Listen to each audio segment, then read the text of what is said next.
Because of what Jesus has done, coming to seek and to save what is lost, and we who have been found and thus saved, for us, all of our failures and regressions and backsliding and sins are to the Lord a most reprehensible ingratitude. When we sin, we are ungrateful to the Lord. He says to us, "Come down, I must dine at your house." And here we have at the end of the first reading here, Jesus saying to John, "Behold, I stand at the door and I knock. If anyone who hears my voice and opens the door, then I will enter his house and dine with him, and he with me." This is a beautiful image, and it's one that you often will see in stained glass. Jesus standing as a wayward traveler, standing at a door and knocking. And he stands at the door of our hearts, at the door of our conscience, and he knocks. But we can neither open nor can he enter if we are ungrateful to his visit or for his visit, right? And so we have to consider the way that we keep house, the way that we keep the home of our conscience, whether we keep it clean and prepared to receive the Lord, or whether we have lived completely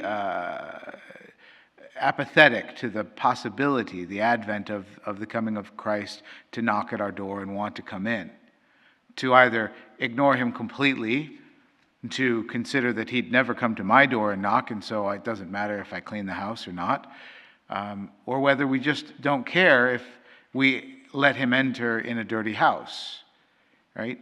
The first is ignorance, that the Lord might not come. The second is presumption, or rather, despair, that the Lord would never come to my house. Though the Lord is there, he would never come to my house. And the third is presumption. The Lord will come to my house, and he'll come into the house, and he won't care if it's messy or not, right? We have to be on guard of all of these things, because these three are what were talked about in the letters of the angel of the Spirit to first. What was the first one to? Laodicea is the second one, and the first one was to the church of Sardis. We have in the church of Sardis here, "Be watchful that I know your works, but you have a reputation of being alive, but you're dead. For I have not found your works complete in the sight of my God." I have not found your works complete. What does that mean?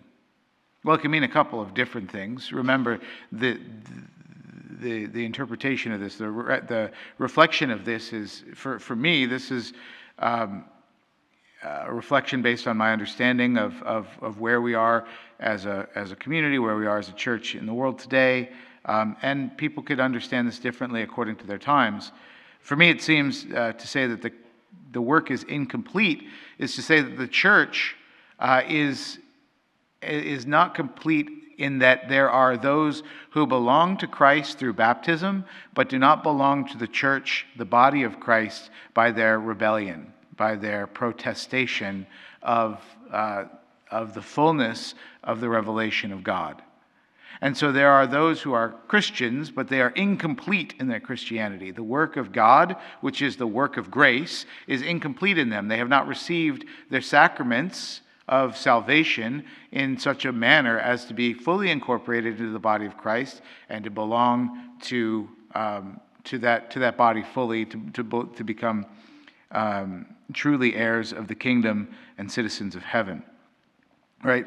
So there's this sense that he's warning, hey, don't grow complacent in that. Right? Retain that evangelical spirit. Go out and gather those, like I gathered Zacchaeus, into the household by bringing them fully into the life of grace that I have given, by which I give in the sacraments. And then, moving to Laodicea here, he says, and this is a scathing accusation, right? He says, "Because you're neither lukewarm, neither hot nor cold, I'll spit you out of my mouth." And he's not here suggesting that if they were cold to him that he wouldn't spit them out either, but that there's this revulsion that he has at people who are apathetic to him, right? We oftentimes consider the opposite. What would you say is the opposite of love normally? Hate. You would normally say that. But here there's something worse than hate that Jesus is rejecting. There's apathy. Hatred at least maintains a relationship with the one who is hated. Apathy has absolute disinterest. Can you imagine something worse than disinterest? You're not even worth being mad at. You're not even worth recognizing that you're worth being mad at. This is what Jesus is saying. And most people, I would say, if I were to judge, and I can't judge, so this is absolutely up to be wrong, but most people today live in this gray apathy towards God. Either, again, a despair that God would never look at them and love them, so they give God. They can't believe that God would pay attention to them, and so they despair, and in that despair, ignore God, because if he's going to ignore them, they're going to ignore him. Or they presume upon God's mercy. God is there, God is up there, he made all things, he loves all things, he'll just save me no matter what. I can't imagine my God sending somebody to... The God I know would never send anybody to hell. The God you know has said he's going to send a lot of people to hell, right? That's what he said with his own words, right? And so there's this apathy that both it either engenders a slight leaning to the left, which is presumption, or a slight leaning to the right, which is despair. But either way, it's this apathy to God. We go about our days giving no consideration to God. The relationship with God, which he wants in our life, the knocking at the door is never answered. Our lives are never molded to or reflective of an experience of God in our life. And we go about the world completely conducted by our economic, political, social, secular social constructs. I go play sports, right? I go to school, I go to work, I go to the golf course because I'm retired. And I know I'm preaching to the choir here, right? But we have to consider these things for the sake of others, right? It is the most dangerous condition to be in, to ignore God, because it's disgusting to him, right? And so when we look at this examination of conscience as a culture, we have to recognize that, man, by and large, we're very apathetic to God.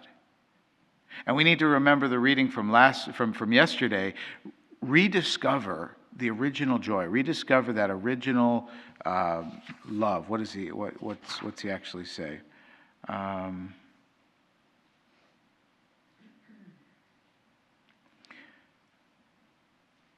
Yet I hold this against you. You've lost the love you had at first.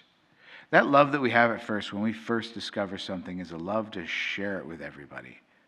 When you discover something new and something novel, something that changes your experience, the ease of your life, or if you were to, discover something that's going to happen in the markets, and you'd want to share that with as many people as you could, so that as many people as you love could profit by that information, you'd share it, right?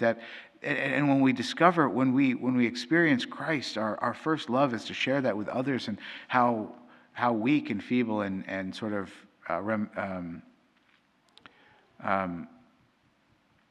forgetful we become of that command, of that last command of Jesus, to go out and to proclaim the gospel to all nations, and bringing them to the font of baptism, by which the work of Christ might be complete in those who are called, right? So Jesus says, it's not quite a compliment sandwich. He starts with the things that are good, but he doesn't just leave it there. He doesn't just say, hey, everything's going to be okay. And this is where religion has kind of stopped us, right, for the last several decades. Jesus is a felt banner who loves you, and that's it. That's the full stop. But that never helps anybody, right? When you want to coach somebody, when you want to mentor somebody, when you want to teach somebody, yeah, you might start with a, hey, you did good. You made it this far in this math problem. Or, hey, you know what? You finished the race. You didn't finish first, but you finished the race. Great. Now let's look at what we need to fix, to change, to do better, so that we finish stronger. So that we might finish first. So that we can do a more complicated math problem, right? So that you might get that next promotion, right? And so Jesus is rebuking the churches here, not because he doesn't love them, because he does love them. And in our own consciences, Jesus accuses us or allows us to recognize our own self-accusation, not so that we might stand before him as guilty, but so that we can be healed, so that we can be strengthened. Jesus doesn't convict your conscience to make you feel like garbage. He convicts your conscience so that you might find freedom. He offers that to us as a church. He offers that to us as individuals. Let us never reject the